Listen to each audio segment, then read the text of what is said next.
मेरे ईश्वर ने मुझे इतना भर भर के दे दिया। पहली चीज़ ही उन्होंने मुझे बहुत खास दी। अगर वो मुझे कंप्लीट बनाकर भेजते तो कोई मुझे पूछता भी नहीं कि अरे कौन क्या, ठीक है।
नमस्कार। आज हमारे साथ जावरा की ब्रांड एम्बेसडर और इसके अलावा नेशनल और इंटरनेशनल लेवल पर अपनी एक अलग पहचान रखने वाली जावरा की मैजिक वुमन बबली दीदी, बबली गंभीर हमारे साथ हैं। आइए हम उनसे संवाद करते हैं। आपको ज़्यादा कोई परिचय की आवश्यकता नहीं है क्योंकि जावरा में लगभग सभी आपको जानते हैं। तो दीदी, सबसे पहले आपको बधाई है, आपको एक और अचीवमेंट मिला है अभी, जो टॉप 100 वुमन है, पावर वुमन, उसमें आपको स्थान मिला है, तो उसके लिए आपको बहुत बहुत बधाई। बहुत बहुत धन्यवाद आपका। तो ये जो पूरा अचीवमेंट का सफ़र है, मैं इसकी शुरुआत से थोड़ा सा जानना चाहूँगा कि आखिर ये आपकी लाइफ में कैसे शुरुआत हुई, क्योंकि आप तो बचपन से ही ऐसे हैं। तो बचपन से अभी तक का थोड़ा सा एक शॉर्ट हमको आपकी स्टोरी बताइए कि वो क्या है। मैं चुनौतियाँ स्वीकार करती हूँ। कोई अगर मुझे कहता है कि तुम ये नहीं कर सकती, वो मेरी ज़िद बन जाती है, मेरा जुनून बन जाता है कि कैसे नहीं कर सकती। तो शुरुआत वहीं से हुई थी कि जॉब लगने के बाद, सरकारी नौकरी लगने के बाद मैंने वो नौकरी छोड़ी क्योंकि मुझे किसी के अंडर में काम नहीं करना था। मैं शुरू से ही किसी के दबाव में रह ही नहीं पाई, और दुनिया ने कुछ इस कदर मुझे परेशान हैरान किया था कि उस दुनिया से मेरा झगड़ा शुरू हो गया था और दुनिया की चुनौती स्वीकार करी थी मैंने। और ये फील्ड मैंने जब ज्वाइन किया तो इसमें बहुत ज़बरदस्त यूज़, हर काम में हाथों का यूज़ होता है, लेकिन ब्यूटी फील्ड स्पेशली आपको हाथों की ज़रूरत पड़ती है, तो वो मेरे पास नहीं थे। और उसके बाद मुझे इस बेरहम दुनिया का सामना करना था, तो मैंने कहा ठीक है। ये तो आपको ऐसा क्यों लगता है कि सब लोग ख़राब हैं या दुनिया ऐसी है? मतलब आपके साथ ऐसे हादसे हुए और उसके बाद आपने ये सारे अचीवमेंट्स लिए। दुनिया है ऐसी। अगर कोई इंसान ये कह रहा है कि मैं ये काम कर सकता हूँ, अगर वो सड़क पर जा रहा है, वो फिज़िकली चैलेंज्ड है और उसके हाथ पर मार मार कर लोग जा रहे हैं, अगर वो लड़की तांगे में जा रही है, तांगे में जो महिलाएं इलिटरेट बैठी हुई हैं, वो उसको देख देख कर इतना मजाक उसका उड़ाती कि उसको तांगे से उतरना पड़ता है, और आंसू से भीगा चेहरा लेकर वो पागलों की तरह दौड़ती अपने घर तक जाती है। तो वो आग जो दुनिया ने मुझ में भरी, मैं धन्यवाद करती हूँ दुनिया का। यानी जिन लोगों ने परेशान किया वही हमारे लिए एक मोटिवेशन का काम। मोटिवेशन नहीं, चैलेंज था वो, कि तुम कहते हो नहीं और मैं कहती हूँ कि हाँ, आओ दो दो हाथ करते हैं। तो मैंने दो दो हाथ किए दुनिया से। क्यों? अगर मैं ऐसी हूँ, सबकी 5 उंगलियाँ होती, मेरी 3 है तो भी मैं अलग हूँ, और सबकी 3 होती और मेरी 5 होती तो भी मैं अलग हूँ। What is different? तो आप कौन होते हैं मुझे इस दुनिया से, संसार से अलग करने वाले? मैं भी ईश्वर की कृति हूँ। ईश्वर ने मुझे भी बनाया, आपको भी बनाया। आप स्पेशल क्यों हैं? स्पेशल तो मैं हूँ। I am a special child of God. निश्चित ही आप जावरा क्या पूरे इंडिया की एक स्पेशल जो है एक यूनिक पर्सन है। तो ये जो आपका पूरा सफ़र है, ये आपने चैलेंज लिए और फिर आपकी फील्ड में आप आगे बढ़े, तो जो एक अचीवमेंट्स या अवार्ड्स की बात करें तो वो कैसे शुरू हुए? मतलब उसकी थोड़ी सी एक स्टोरी हमको बताइए। सबसे पहले मैं धन्यवाद करना चाहूँगी चेन्नई के एबिलिटी फाउंडेशन को, जो दैनिक भास्कर में उसका हर साल एडवर्टीज़मेंट आता है और वो एडवर्टीज़मेंट मैंने देखा। उसमें वो विकलांगों के लिए ही है पूरी संस्था, दिव्यांगों के लिए, उन्हीं के लिए काम करता है और बहुत वास्ट है। उसकी संरक्षक रेवती हैं, जया बच्चन जी हैं और AR रहमान है। वो मैंने देखा तो उसने मुझे आकर्षित किया उस अवार्ड ने। मैंने एक बार भरा, मेरा नहीं सिलेक्शन हुआ। दोबारा मैंने उसको फिर भरा और मैं उसमें सिलेक्ट हुई। और उस अवार्ड की जो प्राइज़ मनी है वो 1 लाख है और ट्रॉफ़ी है। वो अवार्ड मेरे जीवन का पहला अवार्ड था। लेकिन जब मैं वहाँ गई और भरा हुआ ऑडिटोरियम था, जो मेरा सपना था कि खड़ा कर दो मुझे लाखों की भीड़ के सामने, वो हज़ारों की भीड़ मेरे सामने थी। मुझे ऐसा लग रहा था कि मुझे ईश्वर ने मेरा सपना इतनी जल्दी पूरा करेंगे, मुझे नहीं पता था। वहाँ पर इंग्लिश में ही सारा कन्वर्सेशन होता है। मुझे इंग्लिश मेरी बहुत अच्छे से, मेरा कमांड नहीं था उस वक्त, पर मैंने हिंदी और इंग्लिश को मिक्स करके, टाइम भी नहीं था वहाँ बोलने का, और मैंने माइक ले लिया और मैंने बोला मैं 2 मिनट बोलूँगी। मतलब बिल्कुल विरोध के बावजूद मैंने माइक थामा। मेरे जीवन का पहला स्पीच था वो। और वहाँ से मुझे जो सपनों के पंखों को जो उड़ान मिली है, वो ट्रॉफ़ी ने मेरी ज़िंदगी बना दी। कॉन्फिडेंस लेवल मेरा आसमान को छूने लग गया। वो पहली ट्रॉफ़ी थी। उसके बाद दूसरा धन्यवाद करूँगी मैं स्वर्गीय महेंद्र सिंह जी कालूखेड़ा का, कि हमारे यहाँ के बहुत अच्छे जनप्रतिनिधि थे वो। मैं किसी पार्टी पॉलिटिक्स में नहीं हूँ, लेकिन एक अच्छे इंसान की तारीफ़ मैं ज़रूर करूँगी, क्योंकि मेरा राष्ट्रीय पुरस्कार जो है वो उन्हीं को डेडिकेट करती हूँ मैं। उन्होंने मुझे टाइम्स ऑफ इंडिया भेजा था। टाइम्स ऑफ इंडिया जावरा नहीं आता। एक बार भरा, वैसे ही वहाँ नहीं हुआ। दोबारा उन्होंने मुझे फिर भेजा। मैंने बोला सर नहीं होगा, तो बोले बबली जी मैं आपका पोटेंशियल जानता हूँ, आप भरिए। और सेकेंड अटेम्प्ट में मेरा राष्ट्रपति पुरस्कार के लिए चयन हुआ। उसके बाद मैंने पीछे मुड़कर नहीं देखा। तो आपने तो राष्ट्रीय पुरस्कार और राष्ट्रपति पुरस्कार, पता नहीं क्या क्या, एक बहुत लंबी चौड़ी गाथा हो गई ये तो। ये मेरे भाग्य में मेरे ईश्वर ने लिखा था, क्योंकि उसने मुझे भेजा ही इसीलिए। मेरा जन्म ही इसीलिए हुआ क्योंकि वो दुनिया को दिखाए कि लोग रोते रहते कि हमारे पास ये नहीं है, हमारे पास वो नहीं है, हम जिंदा कैसे रहें, हम मर जाएंगे। उसने ये बताया कि तुम मेरे खिलौने हो, तुम मेरे खिलौने। अगर मैं तुम्हें कुछ कम देता हूँ तो तुम शुक्रिया अदा करो, तुम शिकायत मत करो। तो मैं तो ईश्वर की प्रतिनिधि हूँ ज़मीन पर। अच्छा, ये सब होता है तो जब लोग आपको आके बधाई देते हैं तो फिर आपको क्या लगता है? आप वही दुनिया आपको अब बधाई दे रही है तो अब कैसा लगता है? मैं सिर्फ मुस्कुरा देती हूँ, क्योंकि मौन से बड़ा कोई तमाचा नहीं होता। उन लोगों से मैं क्या बात करूँगी, उनसे तो बहुत आगे निकल गई मैं। लड़ूँ किससे? क्योंकि जो लोग किसी पर हंसते हैं वो एक अच्छे संस्कारी लोग नहीं होते हैं, और बिना संस्कार के लोगों से क्या लड़ना। मेरे संस्कार तो मेरे माता पिता ने बहुत ऊंचे दिए, लड़ना छोड़ दिया मैंने। बहुत अच्छी बात है, काफ़ी इंस्पायरिंग करने वाली बातें आप बता रही हैं। तो ये जो अभी आपको जो अचीवमेंट एक और मिला है, इसके बारे में थोड़ा सा बताइए, ये क्या है? ये हर वर्ष फॉक्स स्टोरी इंडिया जो है वो 100 पावरफुल, 100 इंस्पायरिंग महिलाओं को चुनती है। और गूगल इनका सोर्स ऑफ होता है आइडेंटिटी, मतलब वेरिफिकेशन का सोर्स होता है। गूगल के द्वारा उसको वेरीफाई किया जाता है कि उसमें किसी भी तरह की कोई गलत चीज़ की गुंजाइश ना रहे। तो मैंने अपना प्रोफाइल भेजा, अपनी स्टोरी भेजी, और मेरी स्टोरी जिसने वुमेन प्राइड अवार्ड लिया, जिसकी जज माधुरी थी, मैरी कॉम थी, जब वहाँ मेरी स्टोरी नहीं रिजेक्ट हुई तो यहाँ भी कैसे होती। यानी आपकी प्रोफाइल ही इतनी जो है मजबूत हो चुकी है कि वो अपने आप में ही आगे बढ़ जाती है। मैं किसी से प्रभावित नहीं होती कभी भी। मुझे प्रभावित करने के लिए अभी कोई ऐसा इंसान मेरे सामने नहीं आया कि मुझे कोई बोले कि आपने माधुरी जी के साथ फ़ोटो खिंचवाया, या अमिताभ जी के सामने आप KBC में जाकर बैठेंगी तो आप बेहोश हो जाएंगी। क्योंकि अमिताभ जी की मैं बहुत बड़ी फ़ैन हूँ, मेरा ड्रीम था उनसे मिलना, है भी। तो मैंने बोला कि मैं क्यों बेहोश होंगी, वो मुझे देखकर बेहोश होंगे। बोले क्यों? मैंने कहा वो साइन करते तो 5 उंगलियों से खटाखट साइन करते, मैं उनको बोलूँगी 3 उंगलियों से पेन पकड़ कर दिखा। तो मैं प्रभावित नहीं होती किसी से, मुझे प्रभावित अभी तक कोई भी नहीं कर पाया सिवा मेरे पिता के। तो अब आपके बारे में तो काफ़ी कुछ है, अगर मैं बोलना और पूछना चालू करूँगा तो एक काफ़ी लंबी स्टोरी हो जाएगी। आप शॉर्ट में कुछ ऐसा बताइए कि वास्तव में अब मुझे आगे मैं ये देख रही हूँ आने वाले समय में, क्योंकि आप जावरा की ब्रांड एम्बेसडर भी हैं स्वच्छता की, वो भी थोड़ा सा बताइए कि वो कैसे हुआ, आप स्वच्छता की ब्रांड एम्बेसडर कैसे बनी? क्या आपने कोई अप्रोच की या नगर पालिका ने खुद ने आपको आगे रह के प्रपोज़ किया कि भाई आप ये ऐसा बनिए और स्वच्छता का संदेश दीजिए? जावरा के लिए अगर मैं बोलना शुरू करूंगी तो बहुत से लोगों को घूंघट निकालने पड़ेंगे, मुंह छुपाने पड़ेंगे।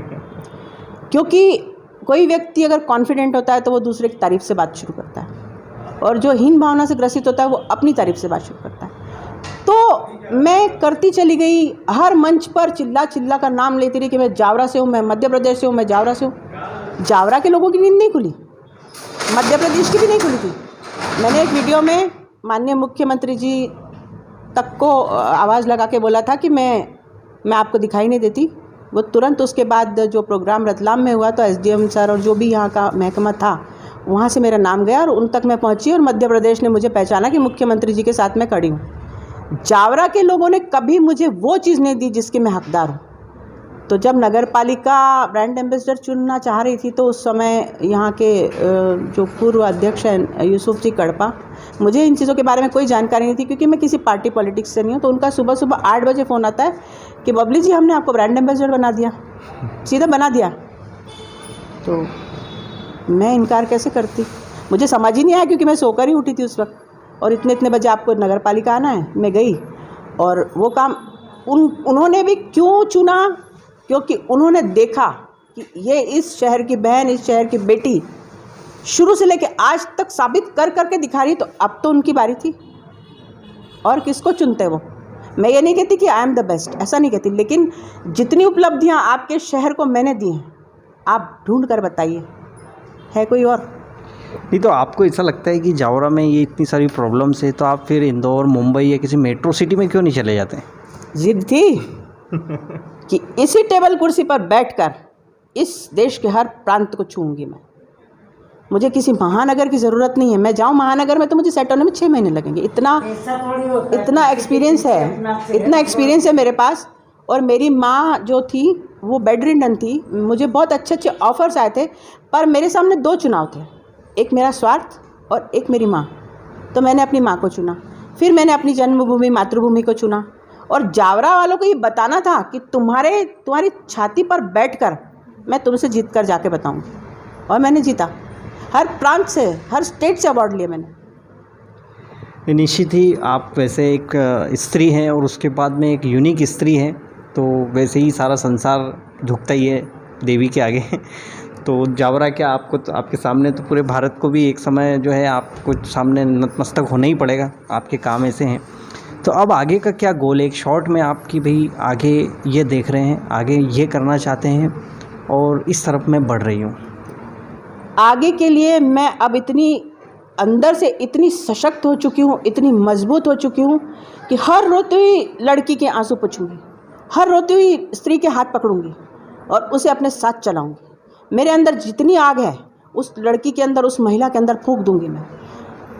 पुरुष वर्ग मैं चुनौती देती हूँ कि मुझसे आकर निपटे, हिम्मत है तो। किसी महिला को मेरे सामने उंगली भी दिखाकर बताए, मैं चुनौती देती हूँ खुली। इतनी ताकत है मुझ में, मैं किसी से नहीं डरती। क्योंकि डर क्या होता है, लास्ट में क्या होता है, मौत का खौफ ख़त्म हो गया। मेरे बेटे के जाने के बाद, मेरे भतीजे के जाने के बाद मेरे दिल से मौत का डर निकल गया। मुझे किसी चीज़ से डर नहीं लगता। मेरे माता पिता को खो दिया, अब क्या बचा खोने के लिए? मैं हूँ, नश्वर शरीर है, जब तक है रण क्षेत्र में, इस रण क्षेत्र कहती हूँ। आप झांसी की रानी फलाना उपमाएं देते हैं, तो झांसी की रानी बनने के लिए आपको उतनी आग आपके अंदर होनी चाहिए। आप पाएंगे मुझ में वो। मैं ये नहीं कहती कि मुझे किसी वीरांगना से कंपेयर कीजिए, लेकिन मैं किसी वीरांगना से कम भी नहीं हूँ। यानी कोई सम्मान या पद या ऐसा कोई चाह नहीं है आपको? नहीं, आप सेवा के क्षेत्र में आगे जाना। कोई पगड़ी नहीं पहननी, मुझे कोई दुर्गावती किसी सेना में नहीं बनना, मुझे कोई फलाना वो नहीं बनना। मैं बबली गंभीर हूँ और हर स्त्री की रक्षा करने के लिए मैं तत्पर हूँ। मुझसे आके मदद मांगे, अगर मैं ना आऊँ तो मैं अपने पिता की बेटी नहीं। तो क्या किस तरह से आप महिलाओं को अपने उसमें कैसे सेवा करेंगी या क्या करना है? मैं खुला आमंत्रण देती हूँ कि किसी को भी कोई दिक्कत हो। ये V4V का जो आप देख रहे हैं, ये इसकी परमानेंट मुझे सदस्यता दे दी गई है चंडीगढ़ से। चंडीगढ़ IG इसके वो हैं, प्रेसिडेंट हैं। तो वो भी उन्होंने फेसबुक से मेरा सारा देखा और उन्होंने मुझे डायरेक्ट अपॉइंट कर दिया कि रतलाम डिस्ट्रिक्ट के लिए आप हो।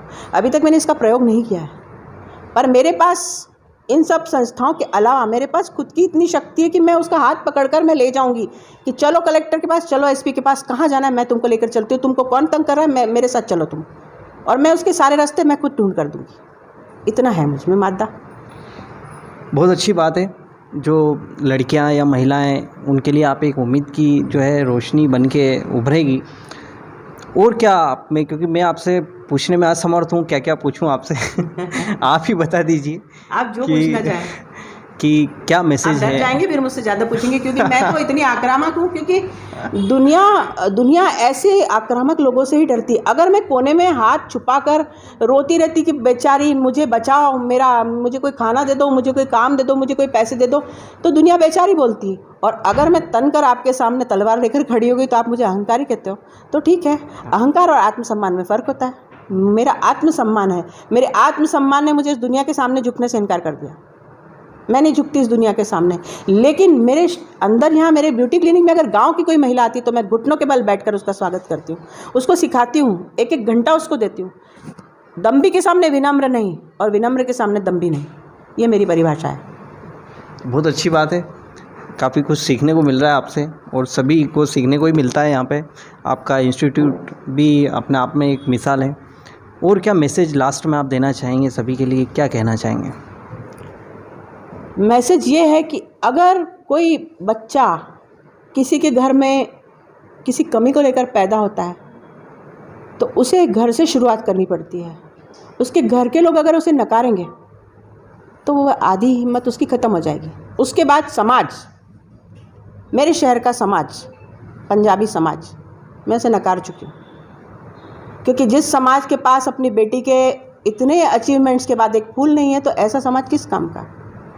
तो मैं सारे समाज से आग्रह करती हूँ, किसी भी समाज के कोई भी लोग हों, उनकी समाज से कोई बच्ची अगर आगे बढ़ती है तो उसका उत्साहवर्धन करें, उसकी ताकत बने। वो अगर आपके लिए 1 मेडल लेकर आती है तो 2 मेडल उसके गले में आपके शहर की तरफ से पहनाइए और गर्व से कहिए कि हमारे शहर की बेटी है। तब तो ही ना बात। आप छुप जाएंगे कि अरे इसने ऐसा क्या काम बड़ा किया, इसने क्या ऐसा कर दिया, तो वो तो आपकी कुंठा है। कुंठित लोग हैं ऐसे समाज के, वो दया के पात्र हैं। मेरे समाज के लोग जावरा के दया के पात्र हैं मेरे लिए, क्योंकि अब वो मुझे बुलाते हैं और मैं जाती नहीं। मैं गुरुद्वारा जाती हूँ क्योंकि मैं अपने धर्म की पक्की हूँ। मुझे बाल इसलिए कटवाने पड़े, उनको ऑब्जेक्शन भी यही था, बाल इसलिए कटवाने पड़े कि मेरे हाथ पीछे नहीं जाते हैं। तो मैंने कहा इस चीज़ पे भी किसी पर डिपेंडेंट क्यों रहूँ, तो मैंने बाल कटवा दिए। पर मेरे गुरु ने मुझे कभी नहीं नकारा। मैं जाती हूँ, जब सब चले जाते हैं अकेले में उनसे बात करती हूँ और बोलती हूँ अगली ताकत दे दो मुझे, 1.25 लाख से 1 लड़ाऊँ, जा रही हूँ मैं, ऐसा बोल के आती हूँ मैं। निश्चित ही एक सरदार नहीं तो 100 पे भारी होती है तो काफ़ी कुछ अच्छा है, और इसी तरह आप अचीवमेंट्स लेते रहेंगे। आपकी जो कार्यशैली, आपका जो वर्किंग स्टाइल है, निश्चित ही आपकी तुलना किसी से वैसे भी की नहीं जा सकती। तो ऐसा कोई संघर्ष या प्रतियोगिता वाली तो कोई बात है नहीं। चाहे कोई अवार्ड दे न दे, उससे आपको कोई स्पेशलिटी मिलेगी, ये भी कोई वो नहीं है। मुझे कोई फ़र्क ही नहीं पड़ता। लेकिन उस सफ़र को आप जारी रखेंगे और जावरा या कहें कि भारत का नाम पूरे विश्व में रोशन करेंगे, और जो भी आपके लक्ष्य हैं वो पूरे होंगे, ऐसी हम उम्मीद करते हैं। लक्ष्य तो है ही नहीं आपने कहा ही है मेरे ईश्वर ने मुझे इतना भर भर के दे दिया। पहली चीज़ ही उन्होंने मुझे बहुत खास दी। अगर वो मुझे कंप्लीट बनाकर भेजते तो कोई मुझे पूछता भी नहीं कि अरे कौन क्या, ठीक है। बहुत से लोग ऐसे हैं, उन्होंने तो मुझे स्पेशलिटी दी। आप लोगों से कितना अच्छा मुझे दिया। मेरे हाथों में कला, मैं painting, drawing, singing, dancing, instrumental, इतनी चीज़ें आम आदमी के पास कहाँ होती हैं। उन्होंने तो मुझे माला माल करके भेजा। तो वहाँ से इतने भरपूर आपके पास अस्त्र शस्त्र हैं और फिर आप कंप्लेन करो तो आप नाशुक्र हो। मैं तो उस ईश्वर का करोड़ों बार धन्यवाद देती हूँ कि उसने मुझे बबली गंभीर बनाया। क्या बात है, तो बहुत अच्छी बात है। आगे भी हम आपसे संवाद करते रहेंगे। आज जो आपने समय दिया उसके लिए आपको बहुत बहुत धन्यवाद। धन्यवाद आपका।